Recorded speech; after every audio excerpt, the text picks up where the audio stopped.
अस्सलाम वालेकुम दोस्तों, इनसाइड में मौज़ूम फ़खर में खुश आमदीद। जनरल मुज़म्मिल ने इमरान खान को मुश्किल में डाल दिया और इसकी वजह है जनरल मुज़म्मिल साहब जो चेयरमैन वापडा के ओहदे पर से हाल ही में इस्तीफ़ा दिया था और इस्तीफ़ा दे के वो फ्रांस चले गए थे और उनके फ्रांस जाने के बाद यहाँ पर नैब ने उनके खिलाफ इंक्वायरी का आगाज़ कर दिया था और उनको नोटिस भेज दिया था कि जनाब आपके खिलाफ तकरीबन 753 मिलियन डॉलर्स का जो है वो करप्शन का एक केस है और इसके ऊपर आप आएँ और आकर अपनी वजाहत दें। जनरल साहब के बारे में इमरान खान साहब मुख्तलिफ मौके पर इस बात का इजहार कर चुके हैं कि जनरल साहब बहुत ही ज़्यादा दयानतदार आदमी हैं और उनके ओहदे से हटने के बाद जो वापडा है उसको भी इंटरनेशनल इदारों ने उसकी जो रैंकिंग है वो कम कर दी है और ख़ास तौर पर उस मौके पर इस रैंकिंग में कमी की गई है जब पाकिस्तान 8 बड़े नए डैम्स बना रहा है जिसके अंदर ड्यामर भाषा डैम भी मौजूद है और मोहम्मद डैम भी मौजूद है। और चूँकि पाकिस्तान का सारा एनर्जी का दारोमदार और आबपाशी का दारोमदार हमारे जो डैम सिस्टम है इसके ऊपर है और जनरल मुज़म्मिल साहब के हटने की वजह से जो इंटरनेशनल इदारे हैं उनका पाकिस्तान के ऊपर एतमाद कम हुआ है, लिहाजा जनरल साहब का हटना पाकिस्तान के लिए एक बहुत बुरी खबर है। ये इमरान खान साहब खुद इस बात का इजहार कर चुके हैं। लेकिन आज वही जनरल मुज़म्मिल साहब फ्रांस से वापस आते हैं वतन और वतन वापस आते ही नैब लाहौर में पेश हो जाते हैं। ना सिर्फ नैब लाहौर में पेश होते हैं बल्कि नैब की जो तफ्तीशी टीम है जो इंक्वायरी कर रही है उनके ऊपर इल्ज़ामात की उनके सवालात के जवाबात भी देते हैं। और आप यकीनी तौर पर सोच रहे होंगे कि वो मुश्किल क्या है जिसके अंदर इमरान खान साहब पड़ गए हैं। ये जो साबिक चेयरमैन वापडा हैं जनरल मुज़म्मिल साहब उनके आने और नैब के में पेशी होने पर, तो इस सवाल का जवाब छुपा है जनाब सदर आरिफ अलवी साहब के एक फ़ैसले में। और जो फ़ैसला उन्होंने आज किया है और आज ही उन्होंने इस फ़ैसले का ऐलान भी किया है। इससे मिलता जुलता फ़ैसला उन्होंने कल भी किया था जब उन्होंने इंतखाबी इस्लाहात के हवाले से पार्लियामेंट के कानून को जो उन्होंने मंजूर किया था मुश्तरका इजलास में भी और अलग अलग भी उस पर दस्तखत किए बगैर उस कानून को वापस भेज दिया था और ये कहा था कि मुझे पता है कि ये कानून अब कानून की शक्ल इख्तियार कर चुका है लेकिन मेरा ज़मीर मुझे इजाज़त नहीं देता कि मैं इसके ऊपर दस्तखत करूँ। आज फिर उन्होंने यही काम किया है और कौमी एहतसाब बिल मजरिया 2022 को बग़ैर दस्तखत किए वापस भेज दिया है और उनका आज फिर यही कहना है कि जनाब ये तो अब कानून बन चुका है, मेरे दस्तखत होना इस पर ज़रूरी नहीं है। लेकिन उसके साथ साथ उन्होंने चंद सवालात उठाए हैं और उनका ये कहना है कि दुनिया भर में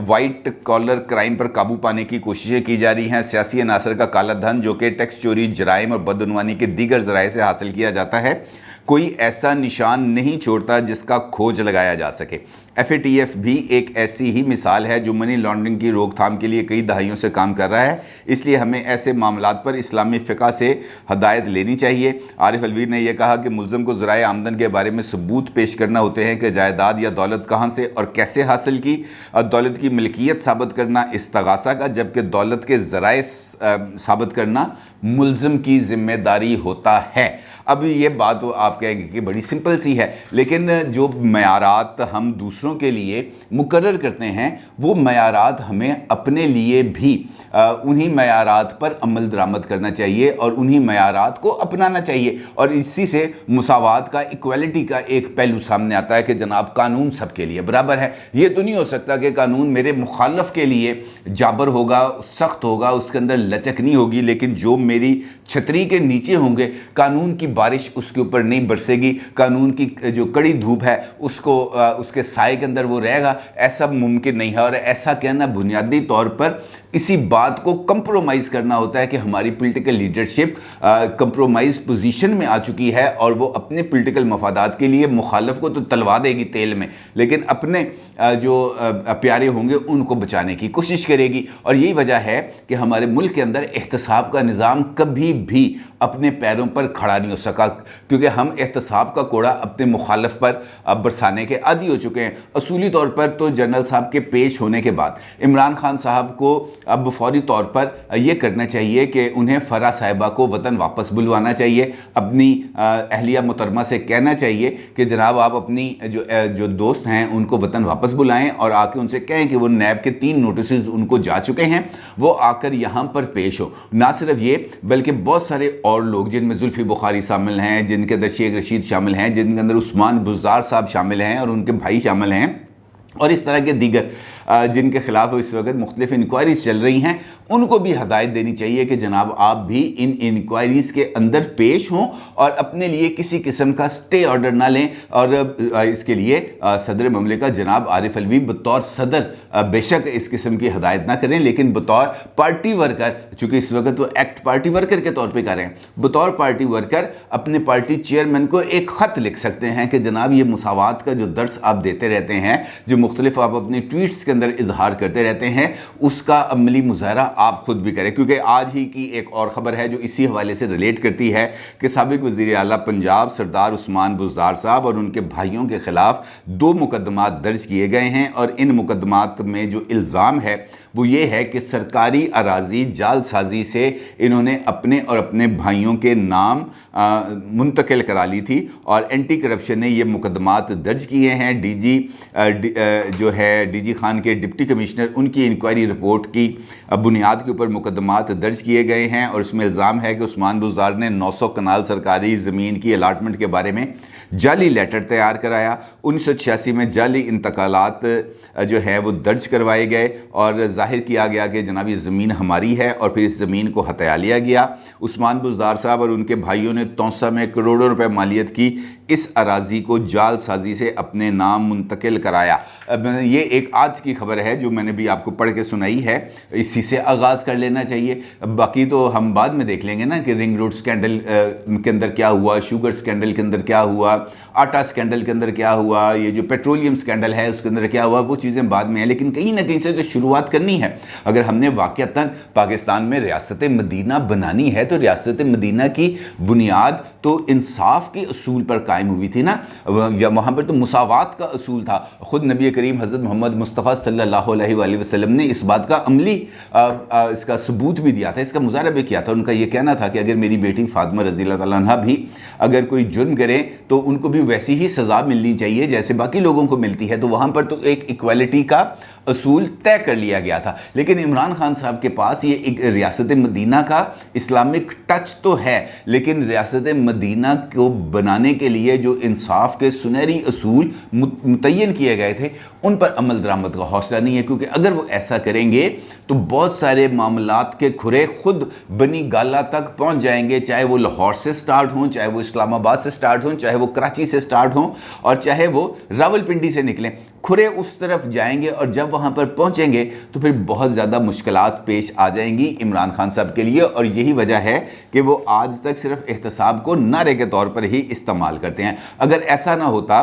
तो आज उन्होंने जो ट्वीट्स किए हैं सदर साहब के इस फैसले से पहले, और जिसके बाद सदर साहब ने ये एहतसाब के ऊपर भी दस्तखत करने से इनकार कर दिया है, वो ट्वीट को मैं आपको पढ़ के सुना देता हूँ, बल्कि आपकी स्क्रीन पर भी आएंगे। और उसके अंदर इमरान खान साहब ये कहते हैं, आपकी ट्वीट आपकी स्क्रीन पर इस वक्त आ रहा है, वो कहते हैं पाकिस्तान की तारीख का आज स्याह तरीन दिन है जब मुजरमों की इंपोर्टेड सरकार के तरमीम शुदा नैब कानून ने एहतसाब को ही दफन कर दिया है।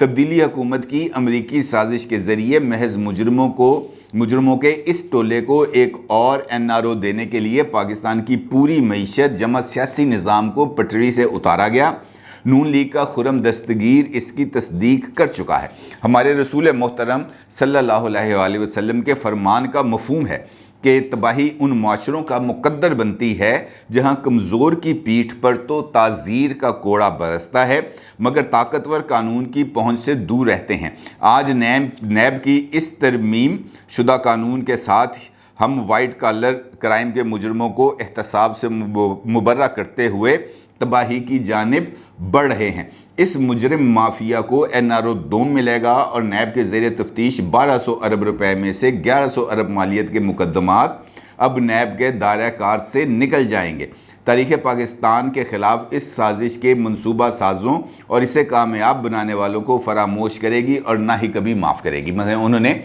मुकम्मल तौर पर अपना एक तफसीली थीसिस इसके अंदर बयान कर दिया। लेकिन क्या अच्छा ना होता, आप खुद इस बात का फ़ैसला करें कि उस ट्वीट के जो 3 पार्ट्स हैं उसके अंदर एक पार्ट का इजाफा कर देते कि मैं ख़ुद को भी एहतसाब के लिए पेश करता हूँ और अपनी काबीना के तमाम अराकीन को एहतसाब के लिए पेश करता हूँ, और आज ही اینٹی کرپشن پنجاب نے جو مقدمہ عثمان بزدار اور ان کے بھائیوں کے خلاف درج کیا ہے، عثمان بزدار سے کہتا ہوں کہ وہ فوری طور پر اینٹی کرپشن پہنچے، جس طریقے سے مونس علیہ صاحب نے یہ کہا کہ میرے خلاف جو مقدمات 2.2 ملین کا جو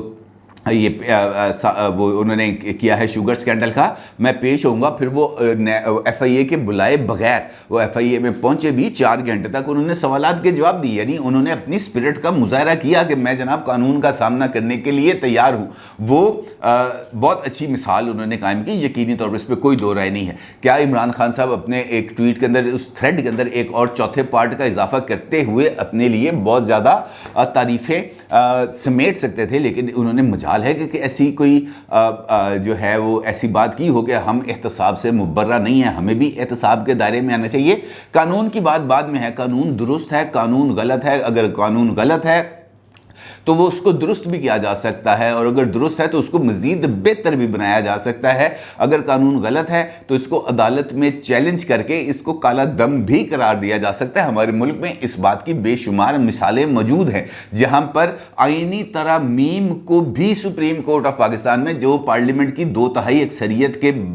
کے بغیر کامیاب منظور نہیں ہو سکتی، سپریم کورٹ آف پاکستان نے اس کو واپس بھجوایا، پارلیمنٹ کو مجبور کیا، اور پارلیمنٹ نے سپریم کورٹ کی ڈائریکشنز کے مطابق، اس کی خواہش کے مطابق اس کے اندر ترمیم کی۔ یہ ججز تعیناتی والا معاملہ اس بات کی بہت امپورٹنٹ مثال ہے، لہٰذا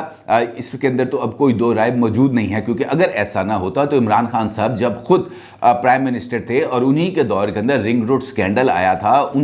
اسی سکینڈل کے اندر زلفی بخاری صاحب کے قریبی عزیزوں کا نام آیا تھا، اسی کے اندر شیخ رشید صاحب کا نام آیا تھا کہ انہوں نے ایک رنگ روڈ کے قریب جو انہوں نے اپنی کوئی اراضی خریدی ہوئی تھی وہ کسی مقامی بلڈر کو انہوں نے بیچ دی۔ اسی طریقے سے چودھری وہ جو ہے غلام سرور خان صاحب، ان کے بیٹے کا نام آیا تھا کہ انہوں نے رنگ روڈ کے قریب اپنی ایک سوسائٹی بنا دیا۔ اس طریقے سے بے شمار لوگوں کے نام آئے تھے، لیکن عمران خان صاحب کے دور کے اندر سب کو کلین چٹ ملی، کسی کو بھی یہ تک نہیں کہا گیا کہ یار انکوائری کے اندر تو پیش ہو جاؤ۔ پیٹرولیم والا معاملہ، ندیم بابر صاحب معاون خصوصی، خود ان کے لیے یہ ہدایت کی گئی، خود اسد عمر صاحب نے اس بات پر پریس کانفرنس کی کہ ندیم بابر صاحب کو وزیر اعظم کی ہدایت پر عہدے سے ہٹا دیا گیا ہے، لیکن ان کو اس بات کی یقین دہانی کرائی گئی ہے کہ عہدے سے ہٹانے کے بعد آپ کے خلاف کسی قسم کی کوئی کارروائی نہیں ہوگی۔ پرائم منسٹر کے پاس کیا اس بات کا اختیار ہے کہ وہ کسی کو اس بات کی گارنٹی دے دے کہ آپ کے خلاف کوئی کارروائی نہیں ہوگی؟